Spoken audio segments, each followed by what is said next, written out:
This segment is brought to you by Reynolds Family Dentistry in Sellersburg.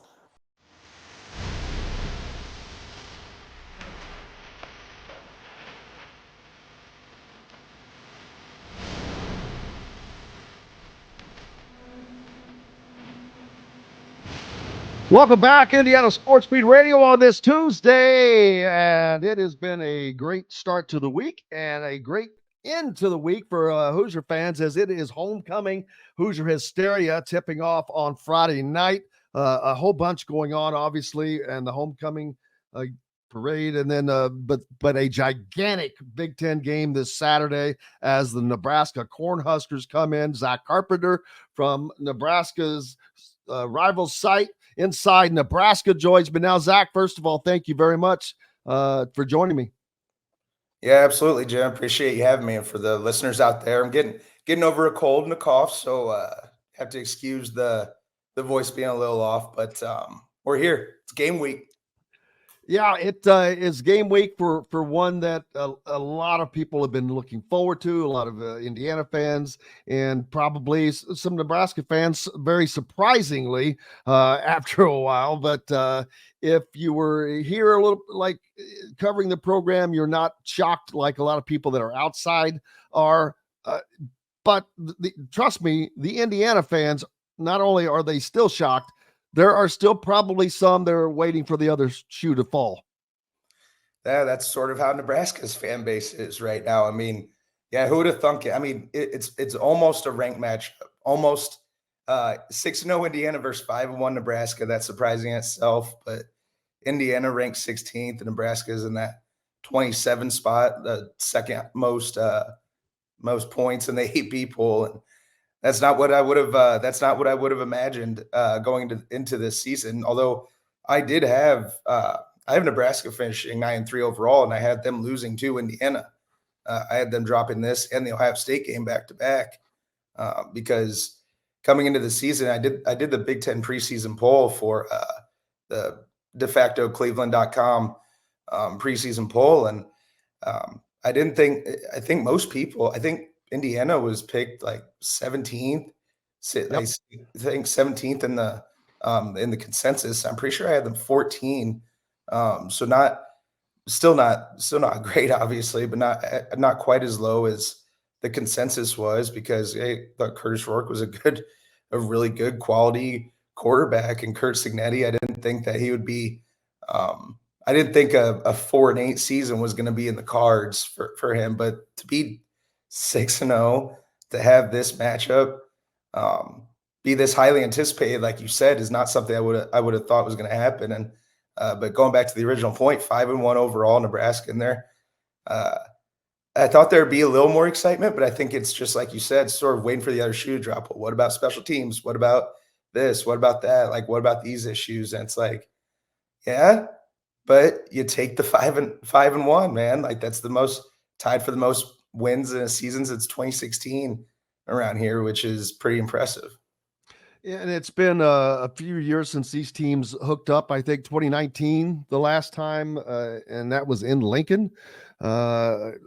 Indiana gets a surprising win there. It was 2022, my first year on the beat, when Indiana came to Nebraska, and they had the blocked punt. They had the blocked punt return for a touchdown. That was sort of and Nebraska had fired Scott Frost, and then they go and get blown out by Oklahoma, get the bye week, get some things corrected, and beat Indiana, and then beat Rutgers like 14-13 on a weird Friday night, and they were tied for the Big Ten West lead, and then that was pretty much it. They're 3-3, and then went 1-5 down the stretch.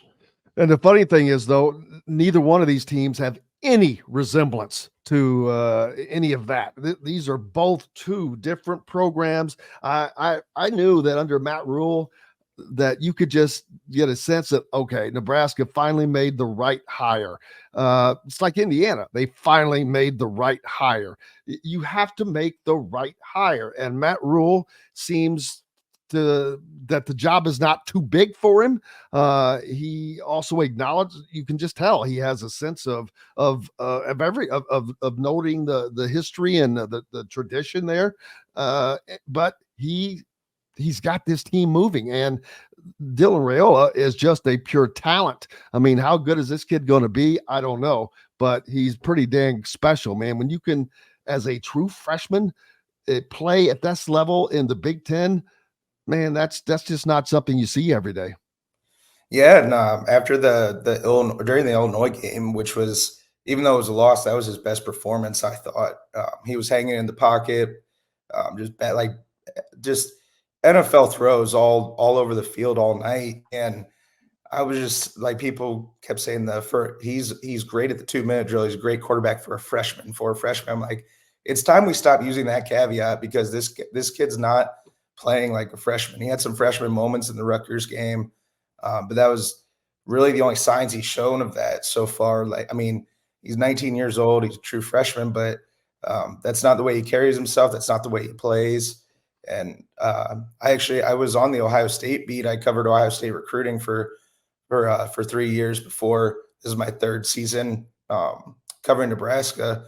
So when he committed, I remember I did a commitment interview with him in May 2022, and I had been keeping in touch with him and his coaches, his family, since January 22, when Ohio State really started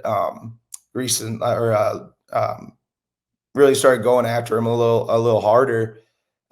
And so I've known about him since he was 15, 16. I'm like, this kid's legit. Just watching his tape, hearing background on him, hearing anecdotes, hearing about him, knowing even as a sophomore in high school, like every offensive lineman's protection and blocking assignments on every play in his high school playbook. It's like, that's rare for a high school athlete, a high school quarterback.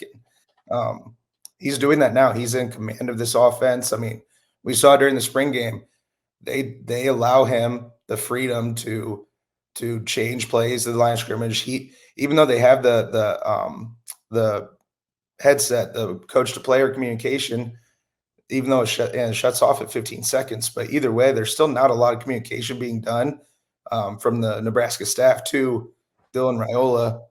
He's seeing the lines. He's changing the plays. He's changing sliding protections. He's just doing things at an advanced level that players his age don't normally do. A lot of juniors and seniors don't typically do. So I mean, the fact that he's been playing this well in his first year is impressive. It's really exciting to think about what's going to look like by his second, third season in college. So as they take on Indiana this week, Indiana up to this point at 6-0 has, as Matt Rule pointed out in his presser, we played the clip earlier, that Indiana has a top 10 offense, a top 10 defense. They are the only team that hasn't trailed this year, and they score a lot of points on the backside. They are a stronger second half team than they are first half, and I think that's on both sides of the ball. They have done a much better job, and that is a sign of a strong team, and that's what gives me a lot of confidence in watching them, is when you do those kind of things and you're not hurting yourself. That's how you continue to win games, and that's what'll make this game so exciting. I think that Indiana's offense is just so prolific that they're just a machine. They score a lot. And not necessarily, it's not just in the points, but I mean, their drives are successful.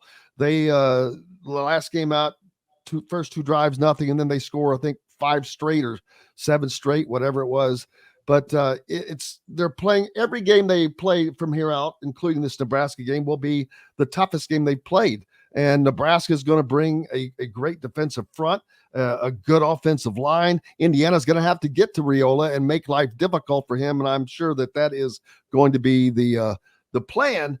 But facing this Indiana team, what are your expectations for Nebraska? Yeah, it's sort of at odds with Nebraska has been a one-half team so far, whether it's in the first 3 weeks against UTEP, Colorado, Northern Iowa, even Illinois. Their first halves were extremely successful, and then they start struggling. Either around here, we're not sure if we should talk about them struggling in the second half, or if it's like the strategy, a Matt Rule strategy to, okay, we have a comfortable lead in the second half. Let's try to salt this away like an NFL game where we're going to try to protect our guys it's a long, grueling season. We want to have 13 games around here. Of course, they're talking about 14, 15 games, like getting to the playoff. They're not talking about that as in like college football playoff as a goal. I think they're just trying to instill that sort of mindset for the future. Like, we want to be playing one day. We want to be playing 15 game season.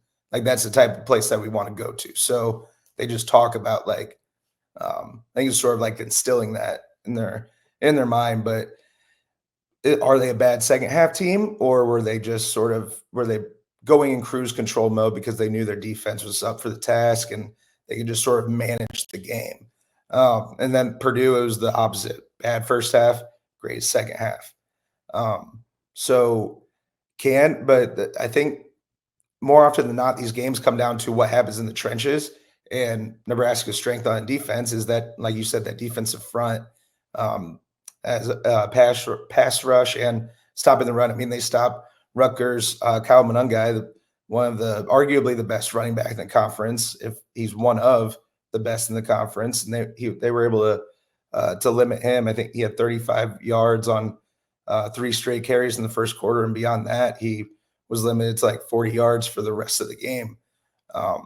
But the pass defense, they're that obviously stopping Kurzwork, that's going to be and getting pressure on him is going to be the main emphasis for this defense. And most likely you're getting Tommy Hill back, who's a projected day 1, day 2 NFL corner. He's been dealing with plantar fascia injury so he's missed the last 2 games and most of the Illinois game. But you're hoping to get him back healthy if you're a Nebraska fan, and looks like you will. And then on the opposite side, you have Sierra Wright, who is a USC transfer and starred as LeBron James' son in Space Jam 2. He starred in some other movies and shows. He's an actor. He was an actor at USC before coming here.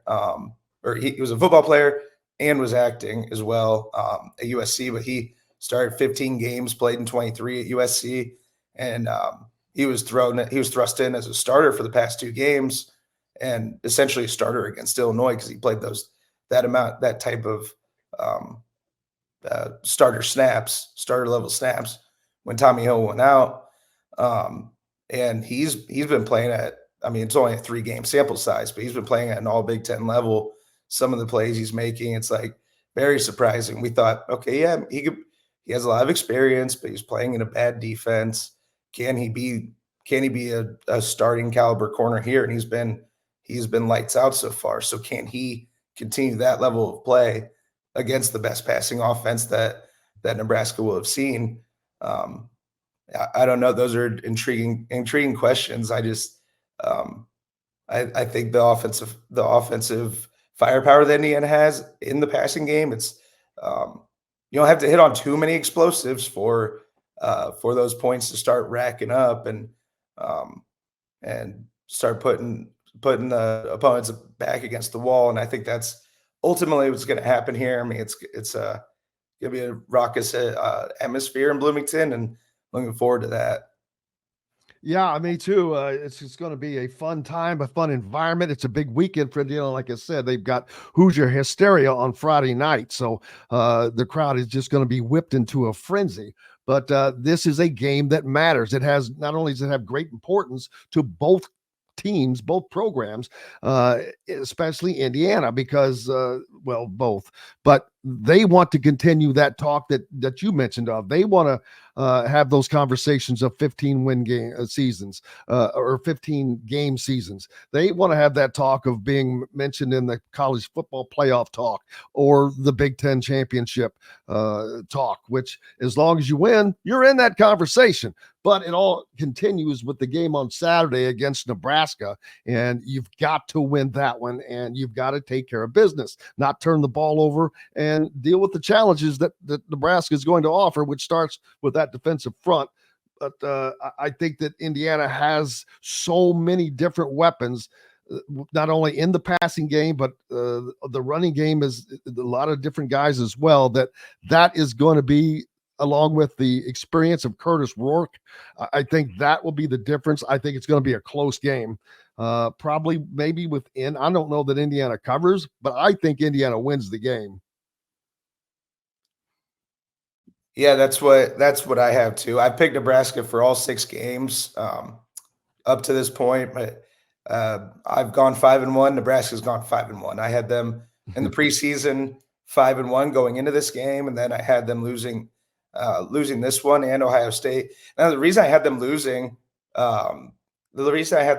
this one was I think Indiana's going to be a better team than people think. Like, I didn't expect 6-0. I don't think many people did. I think Indiana's going to be a better team than people think. Like, I think people are underrating them a little bit. It's going to be like, sometimes I'll if I have a prediction, I'm like, yeah, I mean, I think I could see it happening. Just I'll chalk that up as my college football is weird. Yeah, one team should win, but college football is weird. Going to Bloomington where you haven't played a lot right before the Ohio State game. I don't know. I think that's a place. And the passing offense when it comes down to the X's and O's, it was, yeah, I believe in this Nebraska defense, but the passing defense is sort of its main vulnerability, like in the secondary with the linebacker passing coverage and the you didn't know what you had in the number 2 cornerback yet, and so I wasn't totally sure. I needed to see it first. I'm like, yeah, and then Indiana, that's going to be one of their strengths is the passing offense, like explosive play capability. So that's why I had predicted Nebraska to lose to Colorado, was because I thought they would be susceptible to some of that stuff early in the season. I don't think they're as vulnerable, Nebraska's defense, but also I think Indiana's passing offense is even better than I would have anticipated. So I think all of those add up to I think too many points on the board. I mean, if Nebraska can get consistent pressure on Curtis Rourke, then that changes everything. But again, I saw Indiana. I saw that the spread's -6.5, 51.5 over under, and Indiana scored 31 is their season low, and then every other game is 41 or more. And yeah, they're averaging like 47 points a game. Yeah. I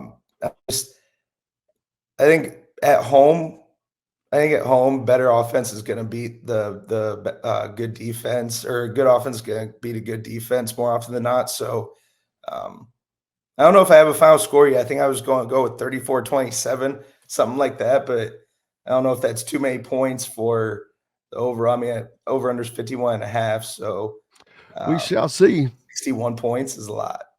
Well, Zach, I cannot thank you enough, brother, from inside Nebraska. For any Cornhusker fans, make sure you're going there to keep up with all things Nebraska. Thank you so very much. We'll probably see you on Saturday. Yes, sir. Thank you for having me, Jim. You bet. Zack Carpenter from inside Nebraska joining us.